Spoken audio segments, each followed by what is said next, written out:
You're listening to the Journey to Launch podcast, how to use practical intelligence to get to your goals and live your best life. T-minus 10 seconds. Welcome to the Journey to Launch podcast with your host, Jamila Souffrant. As a money expert who walks her talk, she helps brave journeyers like you get out of debt, save, invest, and build real wealth. Join her on the journey to launch to financial freedom in 5, 4, 3, 2, 1. Hey, journeyers. Welcome to the Journey to Launch podcast. That's right. You are now a journeyer. If you are new here, that means you are on this journey with me and thousands of others on the path to living your best life, financial freedom, independence, you name it, the world is yours. Seriously. And so one of the topics I want to talk about today is practical intelligence. Well, it's going to be the topic. So this is going to be a solo episode. So for all the people who love my solo episodes, here you go. I know I've been promising to do more of them. I promise you, I've been working on it. I've been super busy with some exciting projects that I'll share in a bit. But I wanted to get this one out there for you guys because I think it's so important to talk about this concept and idea of practical intelligence. So we're going to go through what it is, how you can identify if you actually have practical intelligence or not. Also, we're going to talk about examples for myself. I'm going to show you just examples, small and big, of how I have harnessed practical intelligence and I've identified it in certain areas. And I can say that that is the reason why I am where I am, right? And so I want to share that so you can identify it in your own lives. And then let's talk about cultivating it more in yourself and in your kids, especially if you have kids. How do you encourage them to have practical intelligence? Before we get started, I am so excited to finally share the big news. I'm the host of Fidelity's brand new podcast, Modern Life. The Modern Life podcast is a fresh take on life, money, and redefining what matters. In each episode, you'll gain the personal and practical insights to help you live your best financial life. We're covering so many important topics, including investing, career, parenting, entrepreneurship, and more. And it's already out now. So you can go follow or listen to it wherever you listen to the Journey to Launch podcast, or head over to fidelity.com/modernlife to see all the places you can listen. Journey to Launch is supported by First Republic Bank. Now more than ever, First Republic's priority is serving their clients and communities. Their personalized banking solutions go deeper than a transaction. For over 30 years, First Republic has striven to leave a positive impact on the communities they serve. From presenting grants to nonprofits in need to going the extra mile to connect individuals experiencing hardship with fair loans, the bank is focused on doing the right thing. I've been more intentional about who I bank with and where I put my money, which is why I've opened up an account with First Republic. They even do monthly education and social online events for their clients on a variety of fun and educational topics. No matter what your financial goals are, your dedicated First Republic banker will be there to guide you every step of the way. Visit firstrepublic.com today to learn more. That's firstrepublic.com, member FDIC, equal housing lender. If you want the episode show notes for this episode, go to journeytolaunch.com or click the description of wherever you're listening to this episode. In the show notes, you'll get the transcribed version of the conversation, the links that we mentioned, and so much more. Also, whether you are an OG journeyer or brand new to the podcast, I've created a free jumpstart guide to help you on your financial freedom journey. It includes the top episodes to listen to, stages to go through to reach financial freedom, resources, and so much more. You can go to journeytolaunch.com/jumpstart to get your guide right now. Okay, let's hop into the episode. All right, so practical intelligence, what is it? I remember the first time I read about it was through Malcolm Gladwell's book, The Outliers, and I read that book a while ago. And so I had an incident happen recently where I realized like, oh, wow, this is that practical intelligence coming out. And, quite honestly, we use our intelligence, the different levels of it and types of it every day in our lives, or we would not survive. We're constantly using our brain to help us make decisions. But I wanted to take it back to what practical intelligence is. To find that, I did my research and I came across the work of Robert Sternberg, who is a psychometrician. Did I say that right? And he wanted to understand intelligence in a more cognitive approach. He wanted to basically look at all forms of intelligence. And so he came up with the 3 forms of intelligence. And I'm just going to quickly go through the 3 forms. Practical intelligence is one of those forms. And then we're going to talk about what practical intelligence is. So he thought that the standard IQ test was not the greatest predictor of one's success because it can only measure a narrow range of analytical abilities. And so he thought that success in life is based on a completely different type of set of skills and intelligence. So the 3 types of intelligence that he talked about in research were 1, the analytical intelligence, the ability to analyze, critique, and evaluate. 2 is the creative intelligence, the ability to discover, invent, and create new solutions. And 3, practical intelligence, which is what we're going to talk more about, which is the ability to apply, use, and implement what you know. So that includes knowing what to say to whom, knowing when to say it, knowing how to say it for maximum effect. Practical intelligence helps you read situations correctly and get what you want. And it's critically the type of intelligence that separates the sort of analytical ability measured by IQ. So that's like the technical kind of definition that Steinberg had of practical intelligence. And he also says, according to Wikipedia, and I'm going to link some of this also because I want you guys to read and look into this yourselves. But this is also known as street smarts. It's your ability to move about in the world and to be comfortable with negotiating and different environments, right? And I thought that it was so key. And so when Malcolm Gladwell talked about it in his book, The Outliers, what stood out to me when he said it, Malcolm Gladwell, and I'm just going to read a summary or like how he basically characterized it. But for Malcolm Gladwell, he looked at it as it showed really the ways in which the rich and poor use practical intelligence or the lack of practical intelligence depending on how you were raised. And so it's really that social skill and that soft skills that you don't really necessarily, you can't measure, but it's the way someone walks into a room and can handle authority or question authority or feel comfortable.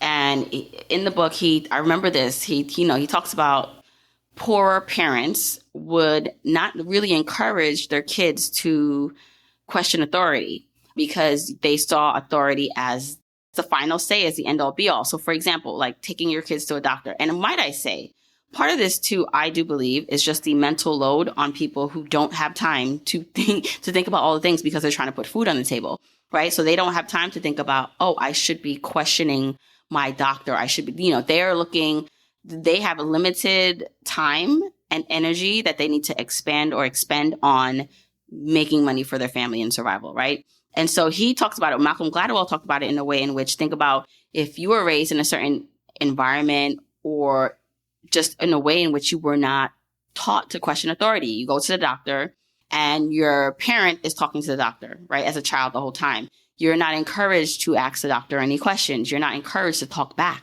In some of our cultures, being from the Caribbean and Jamaican, we have this culture of you respect authority. And while it's important, I don't think to have some respect, obviously, as a child, I believe that line of thinking really impacts and greatly holds back kids and people growing up in those environments. And when it really needs for them to speak up for themselves, they don't know how. And then it carries through as an adult.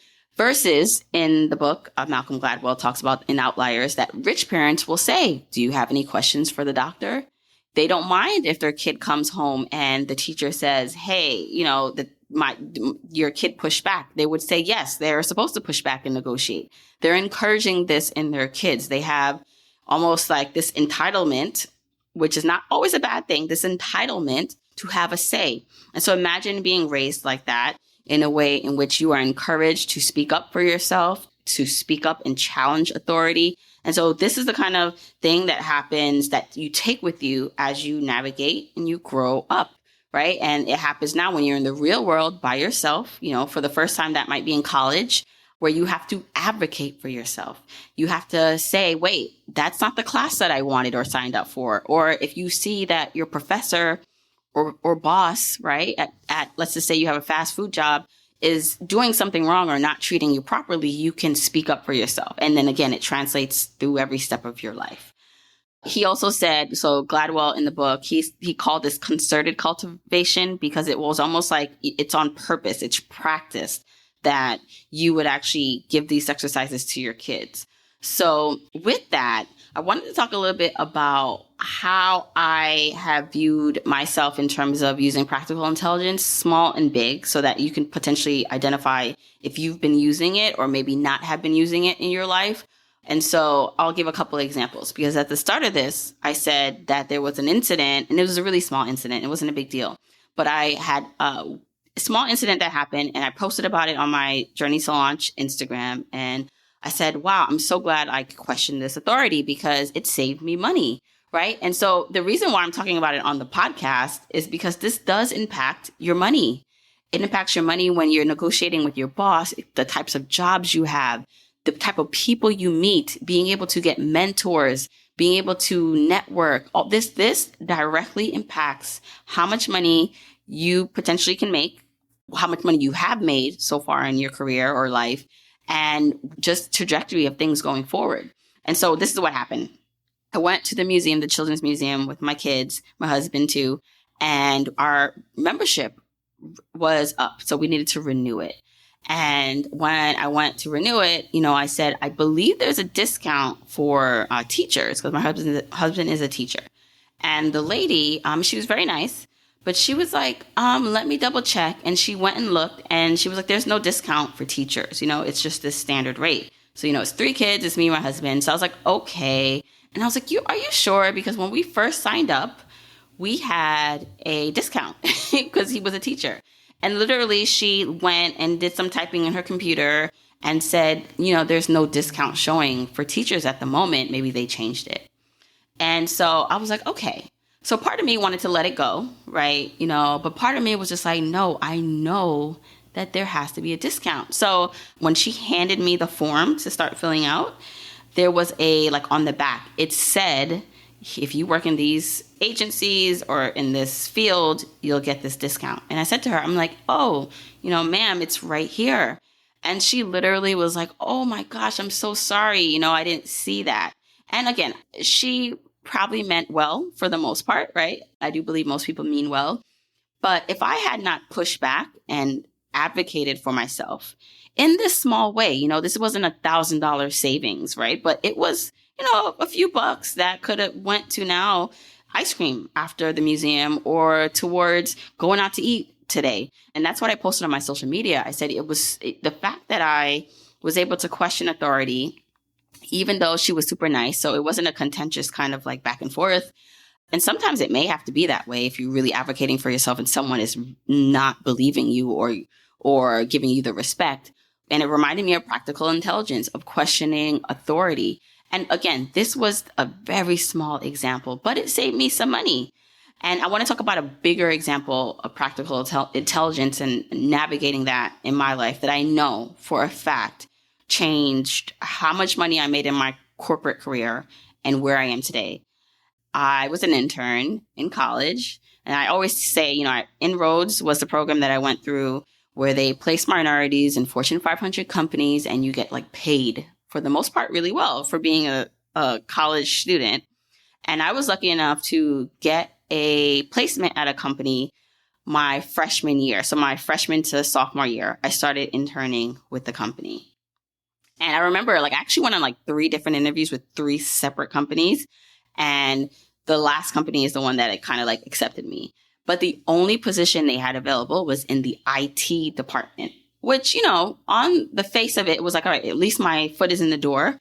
But I always knew I did not want really to be in the IT field. My major was going to be business management with a specialization in finance. And I always said, I didn't know exactly what I wanted to do, but I wanted to make as much money as I could. I had, when I was growing up, this vision, I wanted to be a millionaire. I just want to make as much money as possible. And of course, not knowing much, I thought, okay, business management seems to be the place people make money, business. So when I got this internship and it was in the IT department, I was like, all right, I'll make this work. And by the way, I had some amazing experiences as an intern in the IT field. And it's funny, I wasn't really doing any IT work as an intern. I was doing more like admin related things. But the way Inroads works is, and how it used to work, not sure it's the same now, but you would be at this company and you would go back each year until you were graduating. And the goal was for that company to offer you a full-time position before you even left for your senior year in college. And so I knew that I got this position for my first internship that summer from freshman year to sophomore. It was in the IT department.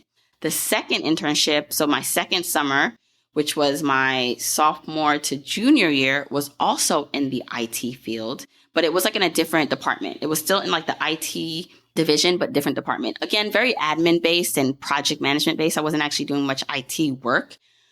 And I remember saying to myself, I have one more internship year. So from my junior to senior year, which was very important because that year is where your division may potentially offer you a full-time job. And so I said to myself, wow, I only have one more year and I don't want to have a full-time job in the IT department. I want to go and I remember looking at the structure of the organization that I was in. And I said, I want to go to the investments department. I don't know what I want to do in investments. I had an idea. I knew I wanted to potentially be in real estate, but I said, I need to somehow get to that department. So here it comes. I'm now kind of doing my interviews to get to my junior to senior year of internships at the company. And I go to the Inroads coordinator at the company and I say, in the IT department, and I say, I really would like to switch to the investments department. I'll still be an Inroads intern, but I don't want to be in the IT internship program here. I want to be in the investments internship program. And, there was some pushback. They were like, well, you've been interning with IT for a few years now. And when a department kind of sponsors you, they want you to stay there. And I said, okay, but is there any way that I can talk to someone over in the investments department who runs that internship? And, they weren't really helpful. I remember having to find the person who was the investments Inroads person. And the other thing about this was the investments department was in New Jersey. The other departments were in New York City. I lived in Brooklyn when I was home in the summer, but the commute from Brooklyn to Manhattan was a train ride. The commute from where I was at home in Brooklyn to New Jersey, I had to drive. Luckily, I did have a car, but I could also take the train. So I remember that was something they said too, it's pretty far out. We don't know that you'd be able to make it. And I said, okay, let me just talk and let me at least visit the department in New Jersey, the investments department. This is the building that had all the investments for this company. And I contacted that person who was in charge of the Inroads program and I made an appointment. Now, this is me how old was I? I must have been 19? I believe I was around 19, kind of doing this, taking the initiative.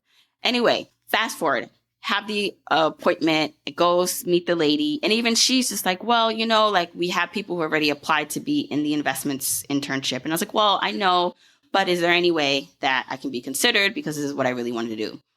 I eventually, part luck, obviously, but part also my just insistence, I get my third internship in the investments department in real estate. And it was perfect because I was like, okay, this is where I want to be. And so, yes, my commute was longer. I had to drive. They had to make some changes, but I was able to switch my internship to real estate investments my third year instead of being in IT. And from that, before I even left for my senior year of college, the company offered me a full-time position in investments. They had an offer letter for me before I went off to my senior year. And, basically it was like, hey, you can accept this job. You have this amount of time to basically say yes. And I remember not really going on many interviews. My senior year was really great because I had this job offer and I was like, why am I looking for any other jobs? I like to keep things simple and easy. And I was like, listen, I'm just going to take this job in investments and make it work. So all of that, I believe that navigating authority, pushing back when people wanted me to stay in a certain lane, advocating for myself was what got me my full-time position. And then eventually, even with that, I had to navigate out of the position. So when they offered me my position, it was in investments, but it wasn't the type of job I wanted in investments. It eventually they offered me a full-time position and they placed you where they just had space and they placed me in portfolio management. But I always knew I wanted to work with a direct asset, that asset being real estate. So again, I navigated after a year or two to the real estate department, which is another just people telling me maybe not, no, you should stay here, but me understanding what I needed to do. And getting into the investments department definitely set me up at a starting salary that was more than the IT department route that I was going. Okay, so real quick, I am so excited because I get to invite you to a private documentary. It's going to be online with Terry Ijeoma of Trade and Travel. So if you've been around for a while, you probably know who Terry is already. If not, that's okay. But Terry Ijeoma teaches people how to trade and travel. She is very successful at it and has receipts on how she's helped people learn this skill and make money. And so she's doing a documentary. It's a virtual watch party of the documentary on October 2nd. So this Saturday, if you're listening to this in real time, you get to join us from 12 p.m. to 2 p.m. Eastern time. And guess what? It's going to be free for journeyers. Like literally, like she gave me a code that I can give journeyers to join us for free. I'm going to be on a panel. We're going to be watching the documentary together. And so if you want to come, go to journeytolaunch.com/trade tour, put in the code JTL, and then you can join us for free. And again, we're going to be watching this documentary on how Terry went to become the #1 highest grossing creator on Teachable with her course, Trade and Travel. We're going to be talking about how she moved to Puerto Rico and bought her dream home. It's going to be really exciting. So I hope to see you there. Once again, it's going to be this Saturday, October 2nd, from 12 to 2 p.m. Eastern time. And you can join us for free. Like literally, other people have to pay. Journeyers, you guys are free. Go to journeytolaunch.com/trade tour and put in the code JTL. JTL. All right? Then don't tell anyone. That's just between us. So advocating for myself set me up with a great starting base rate salary. I'll tell you right now, when I graduated from college years ago, my starting salary, I believe it was either $50,000 or $55,000, which is not that bad, okay, for a 22-year-old. And I believe I had like a $5,000 like signing bonus, So, and I don't know that it would have been that much if I was in IT. And even if it was, the way that the investments department is set up at the company in a lot of places is it's based on a bonus structure. Like, you are dealing with the money, right? And I remember because I eventually, when I transferred and finally got into real estate, we were dealing with billions of dollars of investments. And so the potential for income in those positions were just a lot more lucrative than the IT track that I was on. Not to say that you can't make a lot of money in IT, because you can, but for where I was in my trajectory, and that was the way. And so I think about that all the time. What if I never would have advocated for myself? What if I would have been too scared to push back on, these grown-ups telling me no and telling me, they had some logical concerns about the commute and things that were important on their end. But I don't think I would have been making the type of money I was making or in the position that I was if I had not, from that age at 19, pushed back and advocated for myself. So, okay, that's a big example. The small example is saving a couple, well, it wasn't $100 at the museum. It was like a couple dollars, but it was something at the museum and pushing back on authority. And then this big example is probably literally like tens of thousands of dollars of a difference and just a career that was impacted by my ability to push back on authority. And so you think, where did that come from? Like, how did I know and learn to do that? I would say that part of that is, I think, just natural for me in terms of, my mom always said this, like, there's just some kids. If you have kids, you just know some of your kids are just naturally the type of kid that's going to just question things and talk back potentially, right? Like I have 3 kids. All 3 of them are kind of like that. And so I think naturally that was a part of me. But I also think my mom helped cultivate that, because she also didn't grow up with much of a voice, meaning she was not allowed to really push back. She was raised by old school Jamaicans where it was like kind of like you're seen, not heard. And like she would get in trouble like if she expressed herself in a certain way. And because of that, she allowed me to fully express myself. She allowed me to question authority and say to her, hey, I don't like this. Like I could say to her, I don't feel like I'm being treated fairly, and I wouldn't get in trouble. And so that is how I believe that I had the kind of courage to do what I was doing at such a young age. When people say to me, how did you know to buy your first place at such a young age? I talk about my story of buying a condo in Brooklyn. All that I think is just cultivated too from the way my mom raised me. And so you may be thinking to yourself, maybe, I have some similarities. Like maybe my parents encouraged me to do that. And so I can see why and how I've been able to get to where I gotten to. And maybe you're more like my mom, where you were not able to question authority. It was harder for you. And so you may be seeing the results of the lack of being able to practice your practical intelligence in your life right now, in how you interact with your coworkers, your boss, people around you. They don't even have to be people who are like in control of your career, but just like things like at the grocery store, at, the museum, friends, anyone. Like you may notice that you have a hard time speaking up for yourself, or maybe you speak up for yourself, but if you get any pushback, you stop, right? Like if a person doesn't agree with you or says something that is not in alignment with what you think should happen, you kind of give up. And so I think identifying if you have a stronger, if there's a scale of 1 through 10 and you're like, well, I feel like I'm more of a 10 in terms of the way I navigate authority and people versus, wow, like I realize I don't actually speak up for myself often. I don't question what I know should be questioned because I'm afraid that people won't like me, or I'm afraid of what will happen. The first is to be honest with yourself. Where do you fall in that?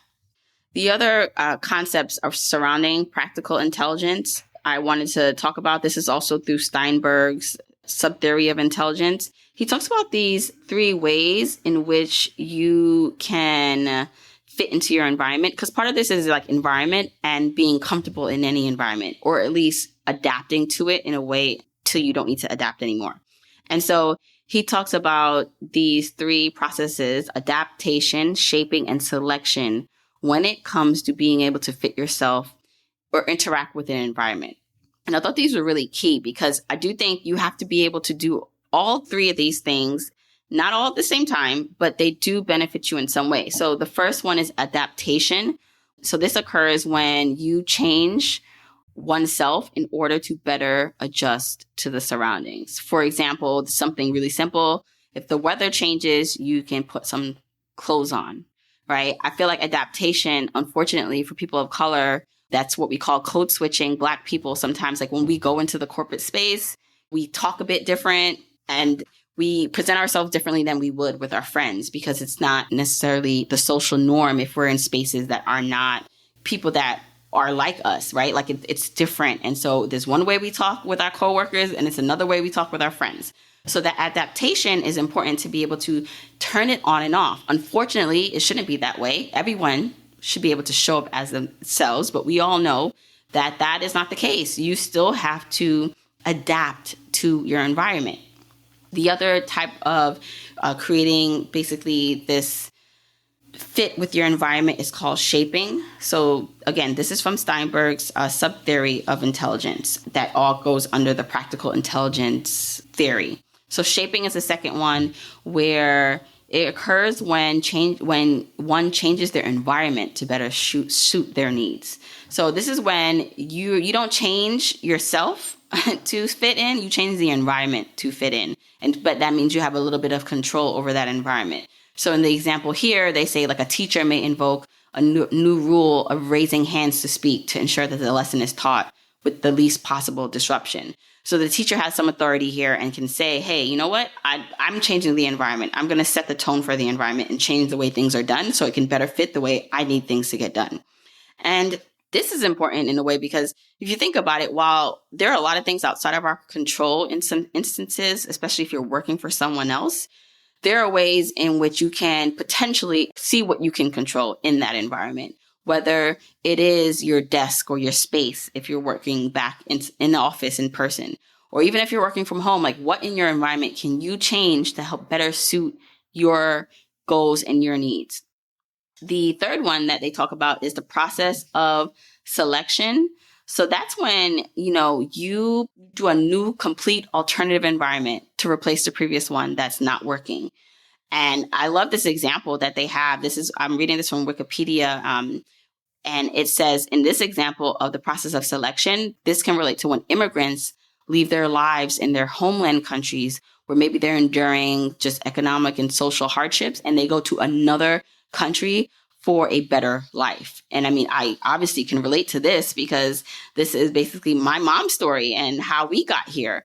And so many stories of you listening and your parents, right? Like this, the environment is not working for me at all. I cannot change this. So that's like someone quitting their job, right? And finding another job. That's, jumping into being an entrepreneur. That is leaving a country or somewhere that you once knew for something else, for something different. And so it's important because your environment, your ability to connect and fit in or change your environment is so important, because I find that the people who feel that they have no say, no authority within their own environment, no way to change it or no way to adapt in the meantime. We all have those people. I have them in my life, right? Where it's like, I can go into the same environment as someone else and I can make it out by adapting, right? If it's not something I can change, if I know that I have to just do this to get something done, I can adapt for the short amount of time potentially that it may take. I can kind of, almost like with personalities, work with any personality.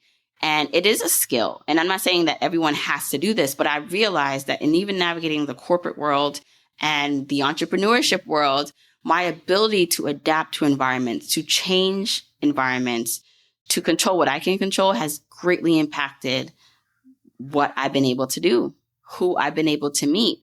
Sometimes I think of these things as more obvious because I do realize that it's been so impactful in my life and career, but sometimes it's not as obvious. And you might be thinking to yourself, well, I'm stuck here, or I'm not making a lot of money, or I'm in this position with my boss who is just contentious, or it's just not the right thing.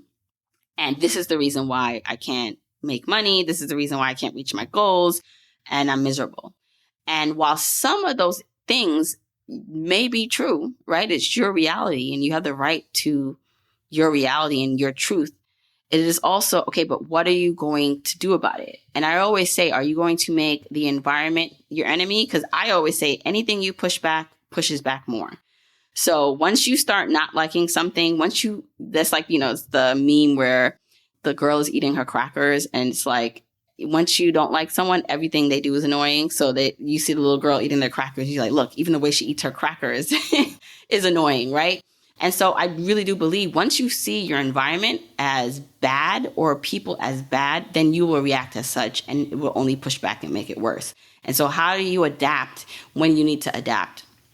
How do you know when to push back on authority and when to not push so much, right? We all know those people where, yes, I think entitlement in a way is good, especially for people who have not been able to feel entitled or empowered, right, in this society and in certain positions. You should walk in with some entitlement because you do deserve more. But there is a line, and I know there are some people who their entitlement in the way they are is a turnoff and prevents them from getting more out of people in life, right? And so there's this fine balance. And so I want to talk a little bit now about what you can do. What you can do currently in your life now to gain more authority over your life, but then also be able to interact with authority better. How you can potentially cultivate this in your kids and yourself. So I would say one, read. Read as much as you can. I'm going to link some resources in the episode show notes. So wherever you're listening to this, if you're listening to this on my site, so my website, journeytolaunch.com, just go there. You'll see all the episodes ever released. And the show notes for this episode, which is in the bio, you'll be able to see the links, right? So I'd recommend reading Malcolm Gladwell's book, Outliers, which talks a little bit about this. It talks about, in general, what makes people outliers and great, and practical intelligence is a part of that. I'm going to link some other resources also. But again, it's being honest to yourself about yourself. And listen, when I say like questioning authority, It's funny because I actually don't feel like, while I question authority, I'm not someone that just every time I see injustice and or feel like I'm being slighted, I'm saying something. I'm also not like that. There are times where I'm just like, people would expect me actually to say more in this situation. But I've come to the point in my life where I have limited amounts of energy and I don't need to fight everything. There are some things I just let go. I'm just like, it's not even worth it for me to put the energy in here. I'm not trying to be a crusader and save every single person or dollar, honestly. So part of it is understanding in yourself, are there moments, are there things that you are not doing, not advocating for, or that is trying to, make more money at your job. So you need to talk to your boss and have a raise, whether it is speaking up in that meeting and, you have an idea, say that idea. Billy does not know everything. You know things too. Or Billy may this is the wrong thing that Billy said, and you can speak up for yourself and say something differently, right? So it's realizing when those moments are happening, if it is something you can let go because it's not worth it for you to push back on, or it's something that you should speak up about. And then practice it. So maybe going to your boss who is not the best person or nicest and pushing back right away is like too much of a jump. But maybe it is your doctor, right? Or it's someone who is saying something you don't agree with. Practice it in a small way with people where it's not rude. So I'm not asking you to go out and just start arguing with people. That's not what we're going to do, journeyers. We are talking about just advocating and asking questions. It doesn't even have to be a contentious, I don't agree with you. It can be, oh, I have a question. What does this mean? And especially if, you are paying anyone to do something for you. So, your doctor, maybe a lawyer that you're working with, even if you have kids, right? And there's a teacher for your kid that you have a question about. Practice it in those ways. And so I would say find opportunities in your everyday life, whether big or small. So you can start small to start asking questions and to start expressing a difference of opinion in a positive way if you can to someone else.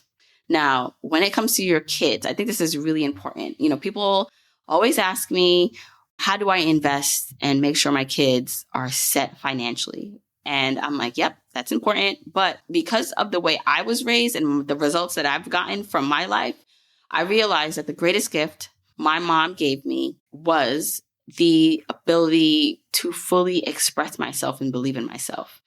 So she did financially, she's helped me in ways. So there was some things she did financially, which I'm so grateful for. But to me, what was bigger that she did for me was she allowed me to express myself. She instilled confidence in me. She allowed me to push back with her without getting in trouble. So while we are looking at the numbers and how much we want our kids to have in their bank accounts and, 529s and all these things, fine. Yes, you can do that. But what's more important, if you don't have extra money to do that, is to instill confidence in your kids, is to allow them to practice this with you. It's okay if your kid disagrees with you. It's okay if they tell you no, right? Like, there can be a conversation around that, because you don't want, when they go into the real world, and an adult who they should not trust, who is not the type of adult they should be listening to. And we all know there are, unfortunately, a lot of those type of adults in the world. You want them to know how to push back in a way, right? Respectfully, but then sometimes they may have to advocate for themselves in a more aggressive way. So you want them to practice that with you first. You even want that with potential other authority figures in their lives, so they can be with you respectfully, right? If they don't agree with something, allow them to express that they don't agree with it. With teachers, with doctors. So I love the idea of when you're taking your kids to the doctor, you say to your kids, do you have any questions for the doctor? Or before you get to the doctor, maybe, because I know how my kids are. If I ask them that, they're just going to look at me like they can't speak. My kids act so shy in front of other people, but at home they are all mouth. They're like talking so much, and then in front of other people they don't know how to talk. So what you can do if you have kids like mine and they're kind of shy sometimes is to ask them before they go to the doctor. Do you have any questions for the doctor? And that way they know that they have a space to ask you. And then when you get to the doctor, you can say, well, John, was curious about this, right, John? And hopefully open a dialogue. Okay. So practical intelligence. I hope that this conversation around it was helpful. I know that once I was able to put a name or word to what it was that was happening in my life, of why I was able to navigate situations and negotiate my way into different spaces. And it's still happening today. Even as an entrepreneur, there are things where I'm like, that would be interesting for me to like do and or learn about. And it's someone who's of authority, or maybe they have a bigger following, and or just in a different type of position, or even in like the business side of my work, right? Like the lawyers and my agent. And I have to push back and question things and not just take what they tell me. And so again, it is going to be in every facet of your life.